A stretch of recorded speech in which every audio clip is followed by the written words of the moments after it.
ये सरकार ज्यादा दिन नहीं चलेगी। कौन सी सरकार? नरेंद्र मोदी की सरकार। किसके द्वारा कहा गया? ममता बनर्जी के द्वारा कहा गया। एक के बाद एक लगातार इंडिया गठबंधन के नेताओं का हौसला न केवल बुलंद है, बल्कि मोदी सरकार को आंखें दिखाते हुए अब यह कहा जा रहा है कि आपकी सरकार ज्यादा दिन तक चलने वाली नहीं है। और सबसे बड़ी बात यह है कि जिस इंडिया गठबंधन की एक्सपायरी डेट नरेंद्र मोदी चुनाव से पहले बता रहे थे 4 जून, वही इंडिया गठबंधन के नेता एक एक करके बता रहे हैं कि इस सरकार की एक्सपायरी डेट अब ज्यादा लंबी नहीं है, बहुत जल्द इस सरकार की एक्सपायरी डेट आने वाली है। तो बड़ा सवाल यह है, क्या देश की राजनीति पूरी तरह से पलट चुकी है, या ये नेता जो बयान दे रहे हैं कि ये सरकार ज्यादा दिन नहीं है, ये केवल और केवल अपने नेताओं कार्यकर्ताओं को उत्साहित रखने के लिए इस प्रकार से बयान दिए जा रहे हैं। ममता बनर्जी पहुंची थी महाराष्ट्र के अंदर, और महाराष्ट्र में पहुंच करके ममता बनर्जी ने बयान दिया है। ममता बनर्जी की तरफ से कहा गया कि यह सरकार ज्यादा दिन तक नहीं चलेगी। अब ममता बनर्जी का यह कहना कि यह सरकार ज्यादा दिन तक नहीं चलेगी वाकई गंभीर हो जाता है, क्योंकि उन्होंने ये बात अकेले नहीं कही, और ये बात उन्होंने चलते चलते यूं ही नहीं कही। उन्होंने एक प्रेस कॉन्फ्रेंस में, जिसमें उद्धव ठाकरे भी मौजूद थे, उस प्रेस कॉन्फ्रेंस में उद्धव ठाकरे और इन सब से मंत्रणा करने के बाद जब उन्होंने प्रेस को संबोधित किया, उस वक्त में उन्होंने बयान दिया है। उन्होंने कहा कि यह सरकार ज्यादा दिन नहीं चलेगी, और ममता बनर्जी का यह कहना कि यह सरकार ज्यादा दिन नहीं चलेगी, यह कहीं ना कहीं नरेंद्र मोदी के लिए फिर से एक बार खतरे की घंटी यहां पर बजा दिया। तो ममता बनर्जी ने मुलाकात की उद्धव ठाकरे से, और उसके बाद में यह बयान जो है वो उनका आया है। और ममता बनर्जी यहां पर कह रही, उनका पूरा बयान मैं आपको पढ़ करके सुनाता हूं। ममता बनर्जी की तरफ से कहा गया कि यह एक अस्थिर सरकार है, संभव है कि यह अपना कार्यकाल पूरा नहीं कर पाए। लोकसभा चुनाव में हमने देखा कि मुंबई की एक सीट पर कैसे बीजेपी ने कब्जा किया, ऐसे ही देश की कई सीटों पर उन्होंने कब्जा किया है, वरना वो सरकार में नहीं आते। ये सरकार स्थिर नहीं है, हो सकता है कि ये सरकार न चले, ये सरकार स्थिर नहीं है। मैं किसी का नाम नहीं लेना चाहती हूं, लेकिन खेला शुरू हो गया है, चलता रहेगा खेला। और ममता बनर्जी का खेला बीजेपी को कई बार बहुत परेशान कर देता है, बीजेपी के लिए कई बार बहुत मुसीबत खड़ी कर देता है। और ममता बनर्जी का खेला अब की बार बीजेपी को कितना परेशान करने वाला है। उन्होंने खेला होबे का नारा विधानसभा चुनाव में दिया था, जिसमें नरेंद्र मोदी और अमित शाह को धूल चटा दी थी। अब की बार क्या होगा, यह बड़ा सवाल है। तो ममता बनर्जी कोई इकलौती नेता नहीं है, और कोई पहली बार किसी नेता ने नहीं कहा है। पूरा एक लिस्ट है हमारे सामने कि विपक्ष के किन किन नेताओं ने मोदी सरकार के एक्सपायरी डेट की भविष्यवाणियां या संकेत दिए हैं, उस पर भी बात करेंगे। लेकिन ममता बनर्जी का जो बयान है, कह क्या रही है, वो जरा एक बार सुन लेते हैं। ऐसा क्यों कह रही कि गवर्नमेंट स्टेबल नहीं है? कैसे स्टेबल है, आप समझाओ मेरे को। क्या नीतीश जी से या चंद्रबाबू नायडू से? नहीं प्लीज, मेहरबानी करके हम किसी को खिलाफ में कुछ नहीं कहने चाहते, ये बार में भी नहीं, खिलाफ में भी नहीं। दीदी इस बार खेला होगा क्या? खेला होगा क्या इस बार? खेला तो शुरू हो गया, चलते रहेगा। दीदी आप यहाँ पर उद्धव जी से मुलाकात की, अब शरद पवार जी से मुलाकात करेंगी, क्या आपके लिस्ट में कांग्रेस का कोई ऐसा नेता जिससे आप मुलाकात करेंगी? क्योंकि कांग्रेस से काफी इधर में जो मुरली देवरा थे ना, हमारे साथ बहुत आपसे जान पहचान था, हम एमपी था पार्लियामेंट का, हम मीट करते थे, लेकिन अभी हम इधर में किसी को पहचानता नहीं है। तो इसी के लिए दिल्ली में जब जाते हैं मीट होता है, लेकिन इधर में तो ऐसा नहीं है। लेकिन इलेक्शन का टाइम में हम जरूर आएंगे, हम उद्धव जी के लिए कैंपेन करेंगे। अब सबसे बड़ा सवाल यह है कि ममता बनर्जी ने जो बात कही है, इसके पीछे क्या कोई ऐसी वजह दिखती है जिसकी वजह से कहा जा सके कि हां ये सरकार वाकई खतरे में है। कल का आप उपचुनाव उठा करके देखिए, उपचुनाव के नतीजे उठा करके देखिए, कैसे पूरे देश से मैसेज आया कि 13 में से 11 सीटें भाजपा हार गई।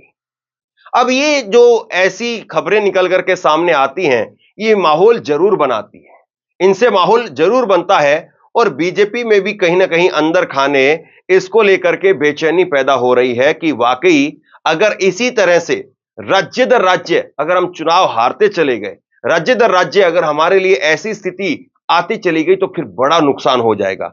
ममता बनर्जी ने कल के उपचुनाव को लेकर के कहा कि पूरे देश में भाजपा विरोधी रुझान है। विधानसभा उपचुनाव पर वो ममता बनर्जी का जवाब है कि साजिशों का जनता ने दिया है साजिशों का जवाब। जनता जो है वो अब जवाब दे रही है, बीजेपी को जवाब दे रही है। तो ये ममता बनर्जी का बयान है और ममता बनर्जी कल के इस बयान से गदगद थी। उन्होंने कहा कि भाई हमने तो इनकी चार में से 3 सीटें जो इनके पास में थी वो 3 सीटें हमने वापसी ली हैं। तो ऐसे में ममता बनर्जी इस बात को कह रही है। ममता बनर्जी से पहले अभी हाल के अंदर लालू प्रसाद यादव ने बयान दिया था। लालू प्रसाद यादव ने कहा था कि यह सरकार अगस्त तक चलेगी। अब अगस्त जो है वो आने में करीब करीब जो है वो 15-20 दिन का वक्त और रह गया है और अगस्त का 30 दिन का वक्त आप और लगा लीजिए। तो क्या सरकार की जो अभी एक्सपायरी डेट है वो 50 दिनों के अंदर अंदर है? या फिर राहुल गांधी का वो बयान आप देखिए जिसमें वो उन्होंने फाइनेंशियल टाइम्स को जो अपना इंटरव्यू दिया था उसमें राहुल गांधी ने कहा कि ये सरकार थोड़ी सी गलती करेगी और उसके बाद में सरकार गिर जाएगी। ये राहुल गांधी का बयान था।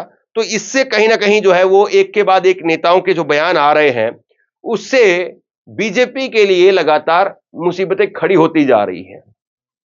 और जो बीजेपी पहले ये दावा करती थी कि हम उस राज्य को जीतना चाह रहे हैं, उस राज्य को जीतने जा रहे हैं, अब वो बीजेपी के नेता ये बयान देते रहते हैं कि नहीं हमारी सरकार पूरे 5 साल चलेगी, हमारी सरकार पूरे 5 साल चलेगी। मतलब अब वो बार बार डिफेंडिंग मोड में है। राहुल ने कहा था कि छोटी सी गड़बड़ी से मोदी सरकार गिर सकती है। उनका कहना है कि बीजेपी सरकार चलाने के लिए छोटे दलों पर निर्भर होना पड़ रहा है। उन्होंने यह भी दावा किया कि मोदी के खेमे में काफी असंतोष है और कई लोग उनके संपर्क में हैं। अब यही बयान कुल में कुछ इसी तरह का बयान ममता बनर्जी की तरफ से दिया गया। ममता बनर्जी ने भी यही कहा कि मैं किसी का नाम नहीं लूंगी लेकिन बहुत सारे लोग उनके संपर्क में हैं। और ये पहले भी कहा जाता रहा कि भाजपा के कई सांसद ममता बनर्जी के संपर्क में है, पश्चिम बंगाल के कई सांसद उनके संपर्क में है। तो एक के बाद एक लगातार इन नेताओं का ये बयान निकल करके आना, लगातार इन नेताओं की तरफ से कहा जाना कि बीजेपी इस वक्त मुश्किल की घड़ी में है, बीजेपी के लिए अपनी स्थिति बचा पाना ही बहुत मुश्किल काम हो गया है। तो निश्चित तौर पर कहीं ना कहीं सवाल सरकार पर वाकई मजबूती के साथ में खड़ा हो गया है कि सरकार ये चल भी पाएगी, ये बड़ा सवाल खड़ा हो गया। और ऐसे में ममता बनर्जी के इस बयान से कहीं ना कहीं आने वाले उपचुनावों के अंदर भी एक माहौल बन गया है, माफ कीजिए विधानसभा चुनावों के अंदर भी एक माहौल बन गया है। और ममता बनर्जी ने जो बात जहां पर कही है वो महाराष्ट्र में कही है। तो इसका मतलब यह भी आप समझिए कि ममता बनर्जी डायरेक्ट कांग्रेस के लिए तो नहीं लेकिन कम से कम उद्धव ठाकरे के लिए प्रचार करती हुई जरूर नजर आएंगी। और महाराष्ट्र में पहुंच करके ममता बनर्जी का यह बयान देना, इस बार ये मान करके चलिए कि विधानसभा चुनाव के अंदर वो शरद पवार के लिए भी प्रचार करने के लिए आएंगी और उद्धव ठाकरे के लिए भी प्रचार करने के लिए आएंगी और राहुल गांधी वहां पर कांग्रेस की कमान संभालेंगे, इसमें कोई दो राय नहीं है। तो ऐसे में जो अभी नरेंद्र मोदी के सामने सबसे बड़ी चुनौती है, 4 राज्यों के बचाने की चुनौती है, जम्मू कश्मीर, हरियाणा, झारखंड और महाराष्ट्र। और इनमें से एक राज्य सिर्फ विपक्ष के पास में है, बाकी हरियाणा में भी, महाराष्ट्र में भी और जम्मू कश्मीर में गवर्नर का शासन है ही। तो ये सब राज्य बीजेपी के पास में है एक तरह से। और अगर 4 के 4 राज्य यहां पर बीजेपी हार जाती है, और जिसकी कोई ऐसा नहीं है कि दूर दूर तक संभावनाएं नहीं है, इसकी बहुत ज्यादा संभावना है कि 4 के 4 राज्य बीजेपी हार सकती है। और अगर ऐसा होता है कि महाराष्ट्र, हरियाणा, झारखंड और जम्मू कश्मीर में अगर बीजेपी हार जाती है तो फिर इसका मतलब आप ये मान करके चलिए कि शिवसेना, जो एकनाथ शिंदे की शिवसेना है, वो शिवसेना दोबारा से मर्ज हो सकती है यहां पर उद्धव ठाकरे के लिए। और 7 सांसद हैं एकनाथ शिंदे के, वो साथ में आ सकते हैं इंडिया गठबंधन के लिए। अजीत पवार जो उधर गए थे, अजीत पवार कहा जा सकता है कि विधानसभा चुनाव से पहले या विधानसभा चुनाव के बाद अजीत पवार भी वापसी कर सकते हैं और अजीत पवार के एक लोकसभा सांसद और राज्यसभा सांसद वो भी फिर इस तरफ आ सकते हैं, प्रफुल्ल पटेल भी इस तरफ आ सकते हैं। तो ऐसे में एक बड़ा झटका तो यहां पर लगेगा और उसके बाद में सबसे ज्यादा प्रेशर आ जाएगा बीजेपी के ऊपर बिहार के अंदर। बिहार में फिर अगर सरकार नीतीश कुमार की भी नहीं बन पाती है और नीतीश कुमार भी फिर पलटी मार लेते हैं तो वाकई फिर इस सरकार की एक्सपायरी डेट आ जाएगी। फिर इसमें कोई किंतु परंतु शायद नहीं बचेगा कि यह सरकार फिर गिर जाए।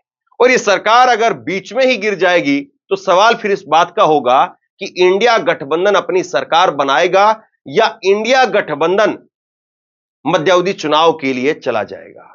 बहुत हद तक संभावनाएं फिर यह भी है कि कांग्रेस पार्टी अपने पास में प्रधानमंत्री पद का जो है वो कुर्सी ना लेकर के किसी और को, सहयोगी को कुर्सी दे करके और उनको सरकार चलाने दे और उसके बाद में फ्रेश मैंडेट के साथ में राहुल गांधी के साथ में वापसी करने के लिए सोचे।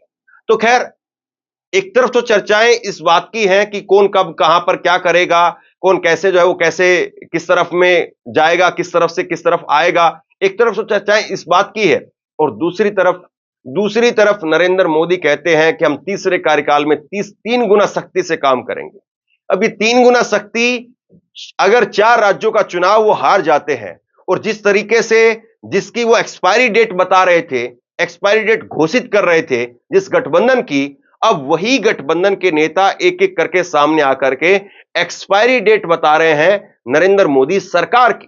तो ऐसे में सवाल यह है कि मोदी जी की भविष्यवाणी तो वो सच साबित नहीं हो पाई, क्या इंडिया गठबंधन के नेताओं की भविष्यवाणी वो सच साबित हो पाएगी? बड़ा सवाल यह है। और इसके बाद में अगर इन 4 राज्यों के चुनाव में भाजपा हार जाती है, महाराष्ट्र, झारखंड, हरियाणा और जम्मू कश्मीर, अगर इन 4 राज्यों के चुनाव में भाजपा अगर यहां पर हार जाती है तो फिर इसके बाद में आने वाले दिल्ली और बिहार के चुनाव में भी बीजेपी के लिए एक बड़ा संकट खड़ा हो जाएगा और कुल मिलाकर के 6 राज्य एक साथ ऐसे होंगे, आधा दर्जन राज्य ऐसे होंगे जिसमें भाजपा को एक तगड़ा झटका लग सकता है। और अगर ऐसा हुआ तो फिर भाजपा के लिए अपने आप को बचा पाना वाकई टेढ़ी खीर साबित हो जाएगा। और सबसे बड़ा सवाल इसमें फिर यह खड़ा हो जाएगा कि भाजपा क्या वाकई अपने आप को बचा भी पाएगी, नरेंद्र मोदी की सरकार को क्या भाजपा बचा पाएगी? ये एक बड़ा सवाल है।